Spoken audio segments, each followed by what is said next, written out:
কোনো ভাই কি প্রশ্ন করবেন? আসসালামু আলাইকুম। ওয়ালাইকুম আসসালাম রহমতুল্লাহ বারাকাতুহু। ভালো স্কুল কলেজে ভর্তি নিশ্চিত করার জন্য অনুদান দেওয়ার অনুমতি কি আছে? দেখেন, যদি এই অনুদানের মানে হয় স্কুলের উন্নতি এবং যদি স্কুল কর্তৃপক্ষের কাগজে উল্লেখ থাকে, তাহলে আমি মনে করি না যে এটা হারাম। এটা হয়তো খুব ভালো কাজ না, তবে হারাম না। যেমন ধরেন, একজন ধনী ব্যক্তি যদি একটা স্কুলে অনুদান দেয় 20,000, 50,000, 1 লাখ টাকা স্কুলের উন্নতির জন্য, ভালো শিক্ষক নিয়োগ করার জন্য, তাতে কোনো সমস্যা নেই। কিন্তু যদি এটা হয় ঘুষ, তাহলে হারাম। কারণ অনুদান আর ঘুষের মধ্যে পার্থক্য আছে। আল্লাহ কোরআনে বলেছেন সূরা বাকারা অধ্যায় 2 আয়াত নম্বর 188 যে তুমি তোমার সম্পদ ব্যবহার করো না নিজের স্বার্থ উদ্ধারের জন্য কাউকে দিয়ে, যাতে তোমার দ্বারা অন্যের সম্পদের ক্ষতি হতে পারে। তাই যদি এটা হয় ঘুষ, তাহলে হারাম। আর যদি অনুদান হয় তাহলে অনুমতি আছে। সবাই বলতে পারে যে এটা তো একই কাজ, এর মধ্যে কোনো পার্থক্য নেই। ঘুষ অথবা অনুদান একই, উপহার, অনুদান, ঘুষ একই জিনিস।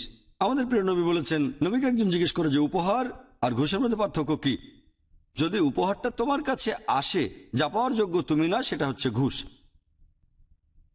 সুতরাং অনুদান যদি কোনো মেডিকেল কলেজ অথবা কোনো প্রকৌশল বিশ্ববিদ্যালয়ের অথবা কোনো স্কুলের জন্য হয়, যদি কেউ অনুদান দেয় এবং স্কুল কর্তৃপক্ষ তাকে রসিদ দেয়, আর সেই টাকা যদি স্কুলের উন্নতির কাজে ব্যবহৃত হয়, এই প্রয়োজনে যদি কিছু সিট বরাদ্দ থাকে, আমার মতে এতে কোনো অসুবিধা নেই।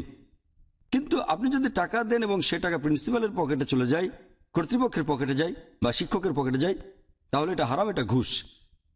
বেশিরভাগ সময় দেখবেন যে টাকার বেশিরভাগ অংশই পকেটে চলে যায় এবং একটা ছোট রসিদ দেয় অথবা নকল রসিদ দেওয়া হয়, সেটাও কিন্তু ঠিক না।